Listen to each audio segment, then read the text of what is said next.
I would like to welcome everyone to the first meeting of March 2026 of the Board of School Trustees of the North Spencer County School Corporation. Our vision is to provide inviting and challenging learning opportunities for everyone. Tonight we are honored to have Jody Schmidt, the principal at Nancy Hanks Elementary, and Carrie Blessinger, the special ed teacher at Nancy Hanks, to present on topic of special education. Okay, Ladies. do you need a quick anything? No, Okay. it's not been public. Let's do it. Okay. Hello. I am talking on behalf of Nancy Hanks, and the topic is inclusion. And so inclusion is a philosophy that was in place at North Spencer before I came here. It is a different mindset of special education, and it's a little bit unique to North Spencer, especially how progressive they started the philosophy of inclusion. So basically, if you look at the handout, there is a picture of many different kids. So just imagine that those kids, some have an IEP, some are just general education students, and some maybe have like an ILP, like a language plan. All of those kids would be mixed together working towards a skill that they need to work on. So if it's a phonics skill that all of these kids need to work on, then that is how we do that. And so the opposite of inclusion would be if a child has an IEP and they have a reading goal, then that child leaves the classroom, goes to the special education classroom with the special education teacher, they work on just their reading goal, and then they go back to class. So the reason that we've chosen to do inclusion for this long is they're missing out on some of that instruction, they're missing out of conversations with gen ed peers. Sometimes kids are learning from each other where conversation with one peer will raise up another child's vocabulary and skill set. And so our special education teachers and our teaching assistants push into the classroom to service our kids with IEPs. So that is the difference of inclusion and non-inclusion. So what that also does is it forces our special education teacher to collaborate with our teachers and our teaching assistants. So because she's not the one directly working with all of the children on her caseload, then she has to talk with our teachers and teaching assistants because they may be the ones servicing the goals. So sometimes a classroom teacher, there is a child that has a problem-solving goal in math, the classroom teacher might work on that IEP goal, and Mrs. Blessinger never will. Then she will collaborate with that teacher to say, is it working? Are they struggling on this? What else do I need to help provide and support? They do things like trials and monitoring to make sure that she's in the loop, but she's not the one directly servicing. And then the same with our teaching assistants. Our teaching assistants push into all the guided reading rooms. Our guided math rooms have teaching assistants. And so sometimes they will be the one working one-on-one with the child on specific IEP goals, all under the wing of Mrs. Blessinger and how she is making sure they have what they need. So it forces more like a building-wide approach. These are all of our students. What do we need to do?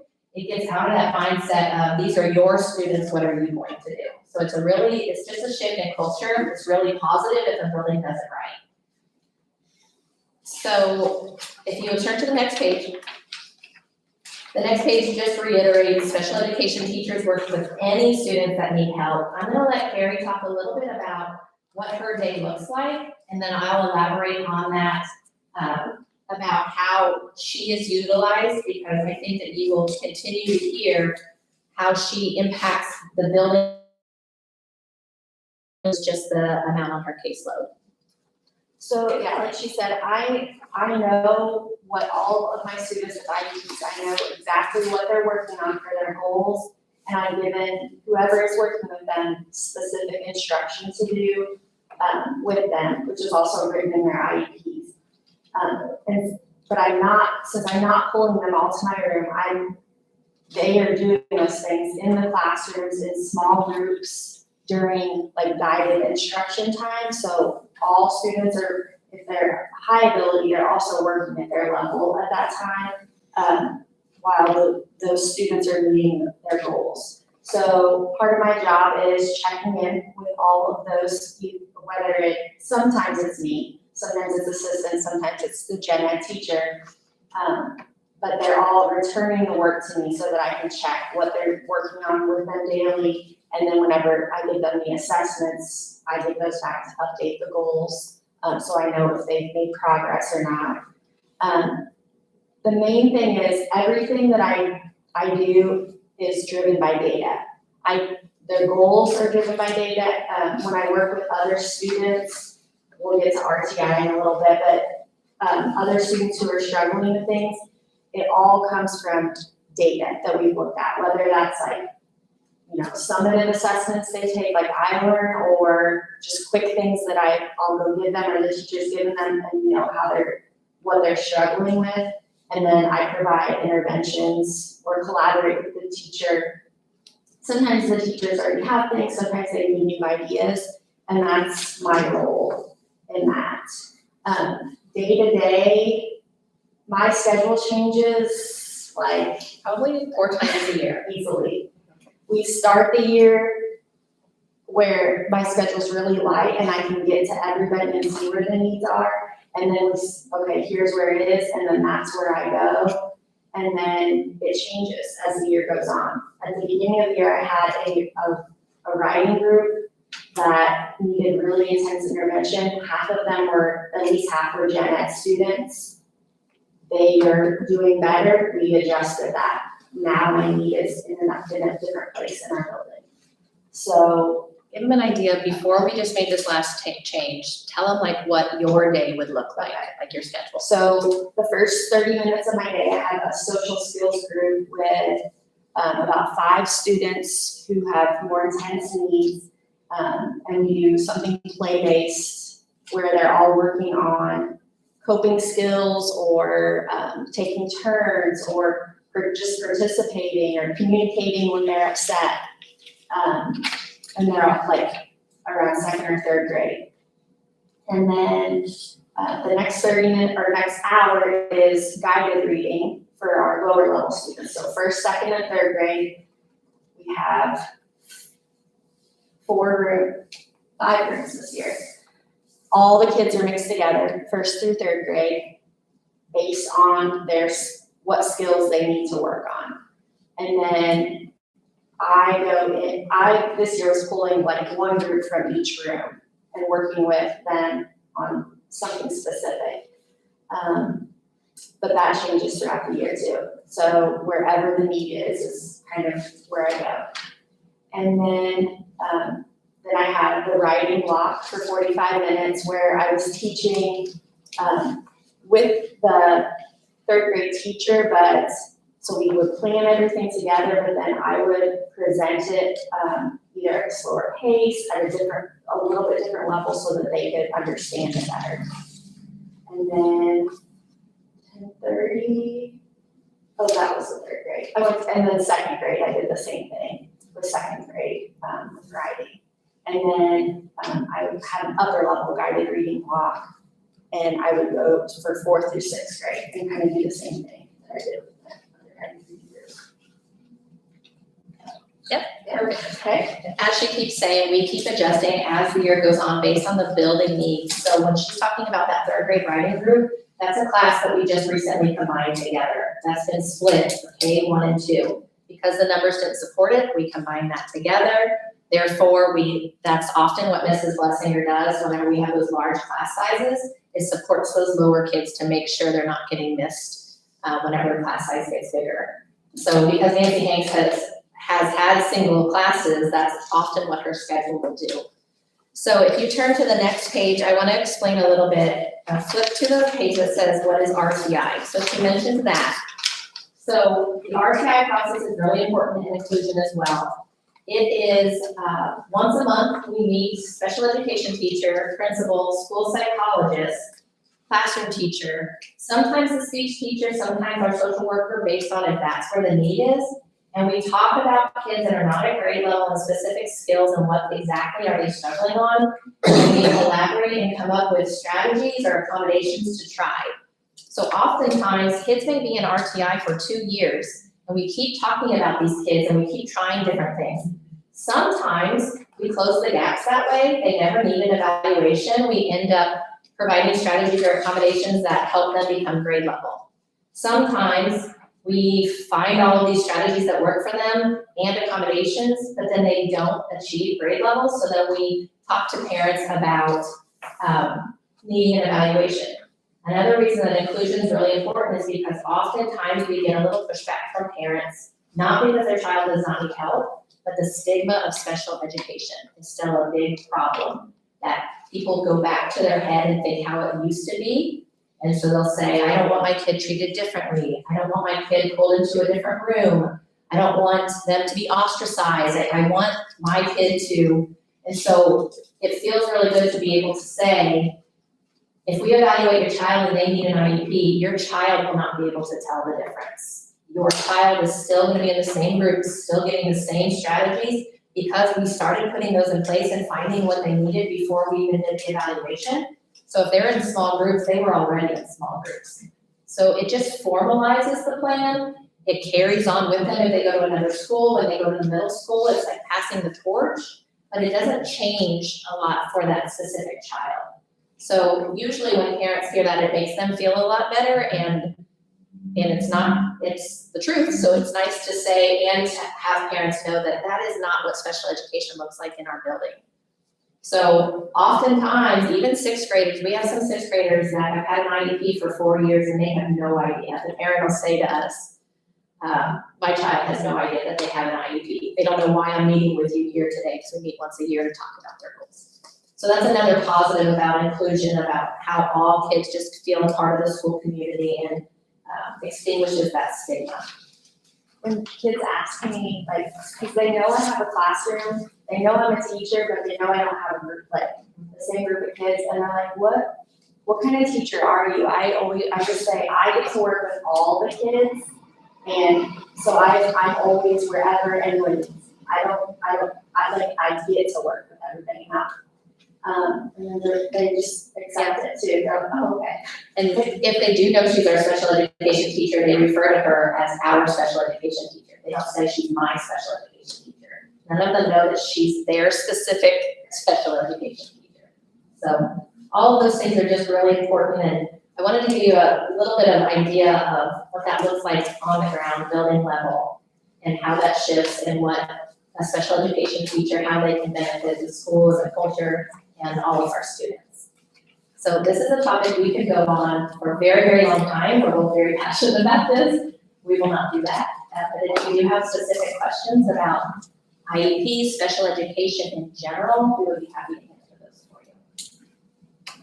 I have a question about, on one of these slides, it says that Mrs. Blossom, Carrie works with any student that needs help, and then on this one slide, I see general education and intervention. So does that mean that there are some kids that don't have an IEP that you work with? Yes. So when she's talking about guided reading groups, and she says, all right, these 6 kids come work with me, we need to work on the skill of phonics. These 2 have an IEP, these 2 do not. These 2 are in the RTI process because it's the skill that they need. These 2 might have specific goals and we must work on it with them. These kids may just struggle in that area. And so oftentimes her group is mixed, where it's rarely just kids with IEPs. I think maybe your social group is the only time of day that you have just kids with IEPs. And that way, whenever, if they go through the RTI process and they do end up needing an IEP, I already know what they can and can't do, what their needs are, what their strengths are, and I can talk about that in that meeting with the parents, if it is that point. So I'm sure this is very consistent, like through the 4 elementary schools, they're all pretty much the same type of structure. It's the same philosophy. I know every building does things a little bit differently based on the needs and the teachers that they have. But inclusion, the philosophy of inclusion is consistent in all 4 buildings, yeah. And then your question about in the general ed setting, so sometimes they come to her room, sometimes she pushes in the general education classroom, but they all view them as just rooms, open rooms to work with people. Does that make sense? And then the teacher identifies who needs to be in those groups based on like testing. So, and we meet once a week for study groups, and so oftentimes that's what we're doing at that time. Actually, we're looking at the data, and we'll say, okay, here's the kids that we think Carrie needs to work with because they're struggling in the skill of comprehension. And then a month later, we look at data and we say, this child's doing a lot better, but I think this one needs help with fluency, so then she adjusts who she's working with. All of the teachers talk together. Sometimes she'll go to them one-on-one, but yes, we do that at least once a month. We're talking data in those meetings. Some kids might just be in the group for a month. Yes, exactly. If a child has an IEP goal, then we must meet and service that goal. But then if they meet that goal, then we would move on to another one. So then they also wouldn't have to stay in that group if they didn't need it.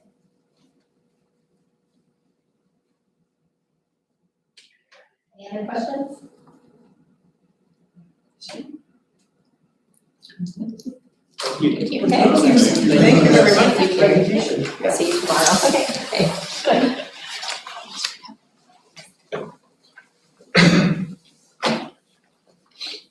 Okay, Superintendent Schneiders has 5 days prior to today provided each of the board members a packet of information in reference to the items on tonight's agenda. This packet is for our review and to have questions or concerns addressed. At this time, I would like to call this meeting to order with a moment of silence.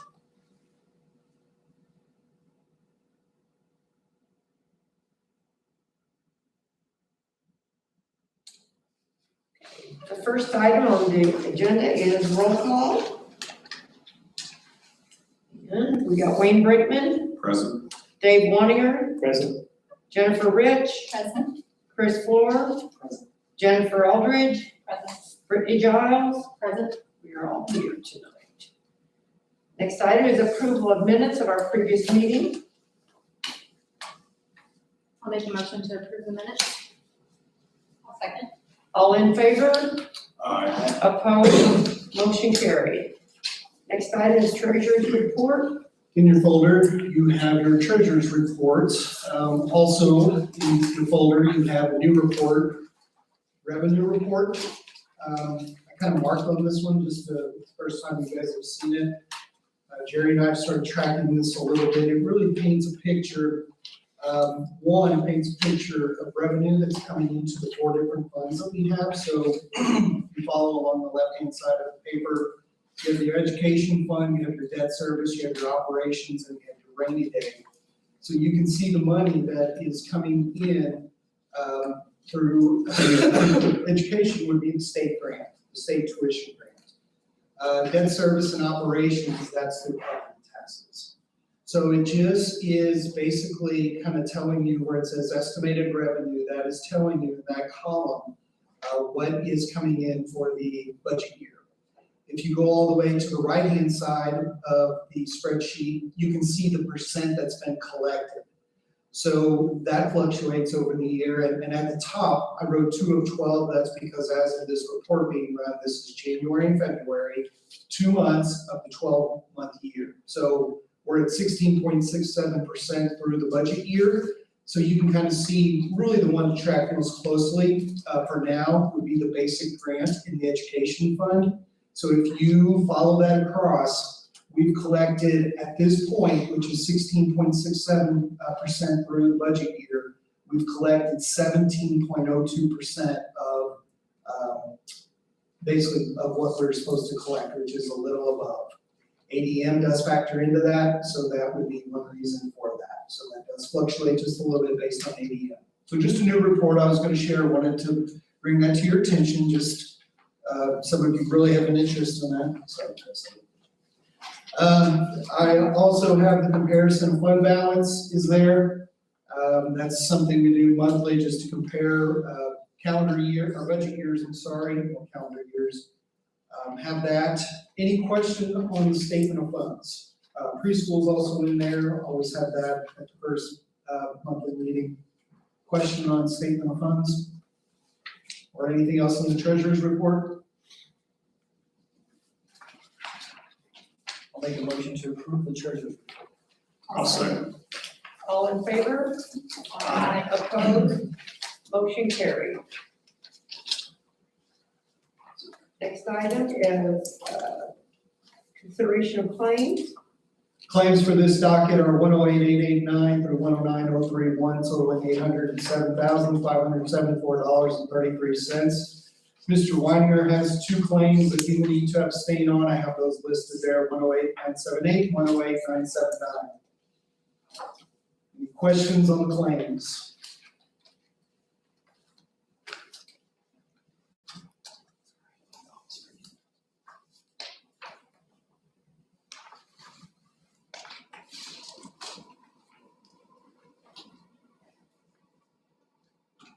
I'll make a motion to approve the claims as listed. I'll second. All in favor? Opposed? Motion carried.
Next up on the agenda, personnel considerations, leaves. We have 2 teachers who have submitted leaves. You have both of them before you, obviously. I recommend you approve those leaves as they have been submitted to you. So, Second. All in favor? Opposed? Motion carried. Resignations, We have the following resignations. Christine Leslie Hendrickson resigns her teaching position effective the end of the 25-26 school year. David Turner, Allison Myers resigns her teaching position effective the end of the 25-26 school year. Also effective the end of the 25-26 school year, at the high school, social worker Katie Strange resigns her position. We also have cheer coach Melissa Summersime resigning her position, and assistant cheer coach Chelsea Craig resigning her position. I do want to bring special attention to two other resignations. Both are retirements. At Heritage Hills Middle School, Shannon Ellsworth, middle school science teacher, submits her letter of retirement. And also at the high school, Kathy Wilmus, guidance counselor, submits her letter of retirement. I'd like to commend both ladies for their years of service to North Spencer. Otherwise, I recommend you approve these resignations as submitted. Make a motion to approve. I'll second. All in favor? Aye. Opposed? Motion carried. We have appointments. We have two appointments at David Turnham for before after-school daycare position. Mrs. Hendrickson recommends that Jalen Garrett be assigned to that position. You see details of her benefits attached. And also at the high school, Mr. Temple recommends that Alex Hay, our weightlifting teacher, be assigned to the position of assistant football coach. Recommend you approve both appointments. So moved. Second. All in favor? Aye. Opposed? Motion carried. Patron comments? No patron comments, so we'll move on to old business.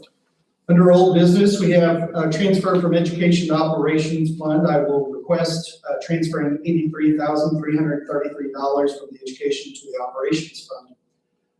I recommend you approve this request. So moved. I'll second. All in favor? Aye. Opposed? Motion carried. Next item is at the high school. This is approval of the 26 classroom renovations project. So we've been talking about this quite a bit. Bids did come in. I will recommend Metters Construction be awarded the 26 HHHS classroom renovations projects. Metters had the low base bid of $261,429. I would like to select the following alternates. So alternate 1A is new epoxy flooring in the cafeteria commons area at a cost of $52,121. Alternate 2 is in the special education room, new casework in the kitchen area at a total cost of $9,328.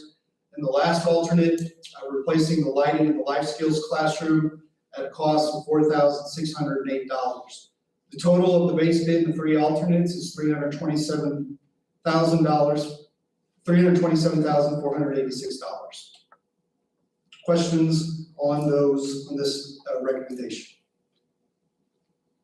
I will say that down the road, this does not include everything that has to be done. There will be wrap for the casework that still has to be ordered. We're working through that right now, and also classroom furniture. So those things will come to you in April. I'll share that information as I have it. I'll make a motion to approve. I'll second. All in favor? Aye. Opposed? Motion carried. Next item is new business.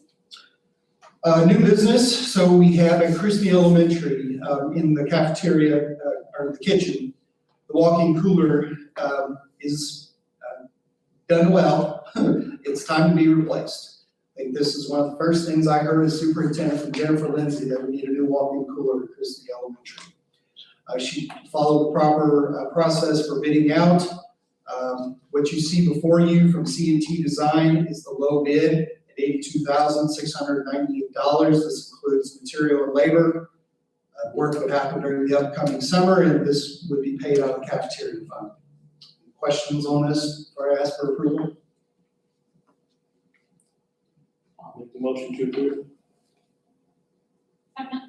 All in favor?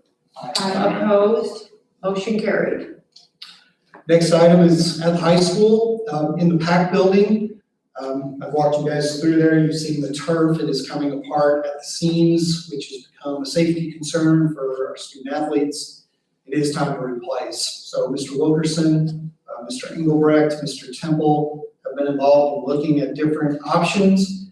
What I have before you from Pro Green Synthetic Turf Systems from Daniel Island, South Carolina, is a company that we've worked with before. The cost to replace, including everything, the material, the labor, is $999,865. We pay this mostly out of the facilities rental fund, but also have to pay for some from operations. Questions? I'll make a motion to approve. I'll second. All in favor? Opposed? Motion carried. Okay, this next item, I brought this up to you in the fall, and it's just taken a while to get to a place of having a recommendation. So this is long overdue. The auditorium doors in the high school need to be replaced for safety reasons, first and foremost. The cost to replace 4 auditorium doors is $16,692. We have two basically proposals out there. This is the lesser of 2 options. We've done work with architectural sales. Recommend you approve this request. Move to approve. Second. All in favor? Aye. Opposed? Motion carried. Next item is a upcoming camp from the swim and dive team from Angie Spinner. If there's any questions, please ask, otherwise recommend you approve that swim camp. It is the end of April and beginning of May, if memory serves me correctly. April 27th through 30th and May 11th through 14th from 5:30 to 6:30 p.m. So moved. I'll second. All in favor? Aye. Opposed? Motion carried. Next item, first of all, we'll do the student transfer policies. Any questions on the student transfer policies? This is the second reading, so after this, we are officially adopting and you're approving and then of course adopting. If not, I recommend you approve the student transfer policies as presented. Second. All in favor? Aye. Opposed? Motion carried. Next item is the second reading of, these are policies on discrimination, section 504, accommodations. They've been for you. It is the second reading again. If you have questions, please ask. Otherwise, I'll ask for your approval, and then we'll become official policy after that. Make a motion to approve. Second. All in favor? Opposed? Motion carried. Just a reminder, next item, school board tour dates. No action needed here. Just reminding you on Tuesday, April 14th, we will visit the elementary schools. And on April 28th, we'll visit the middle high school. You guys excited about that? Yeah. Good, it's very exciting. I'm looking forward to it, Mrs. Schmidt. Can't wait. And the last item is, and I told you this in the notes, I should have this before you at least a month ago. So really, this is already happening. It's the actual bidding. So just putting out information on bidding for E-rate projects. We do this all the time. The E-rate projects, I just failed to bring it before you at the board. So this approval is retroactive. It's been in the newspaper the last 2 weeks. So I will ask for your approval of this. Move to approve. I'll second. All in favor? Aye. Opposed? Motion carried.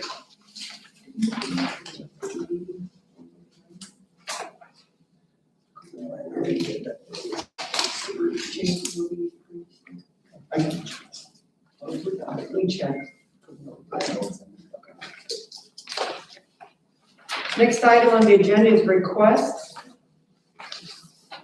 Field trips took up about a page on your documents there, so I forgot to look through. I don't see anything that would affect any of you approving or not approving. I think we're all good on field trip requests to approve those as put before you. I'll make a motion to approve. I'll second. All in favor? Aye. Opposed? Motion carried.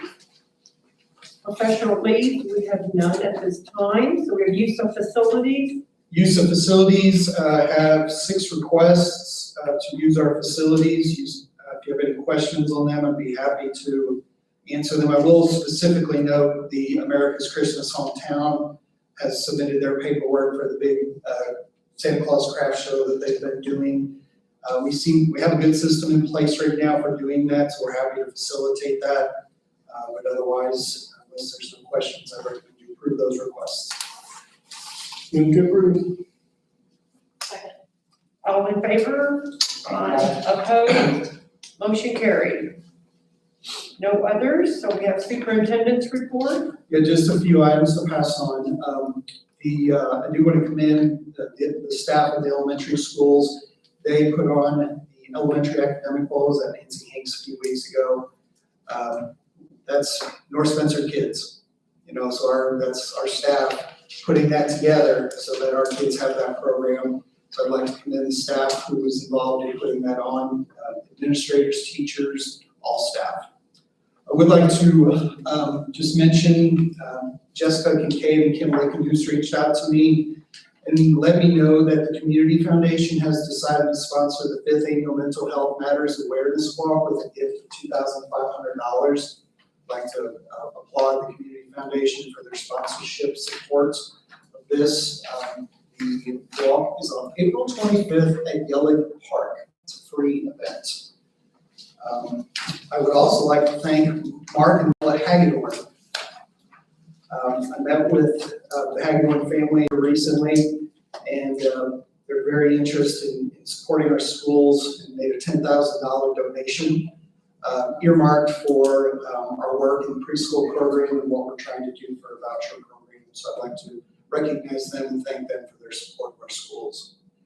And lastly, Mr. Engelbrecht, and I don't have one in front of me, but Mr. Engelbrecht provided a report on all winter sports. I think it's really impressive that he does this. It goes sport by sport.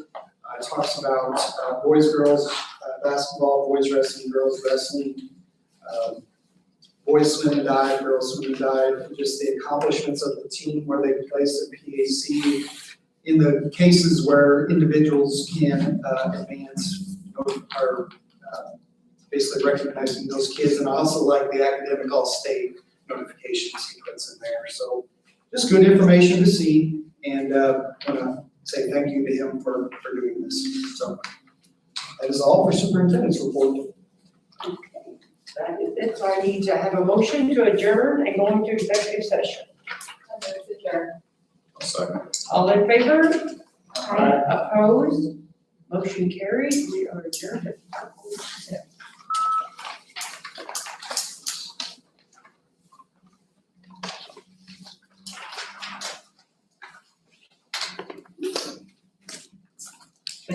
That was very informational. Good, I hope so. I'm hoping whenever you all come to our building, you'll maybe be able to see exactly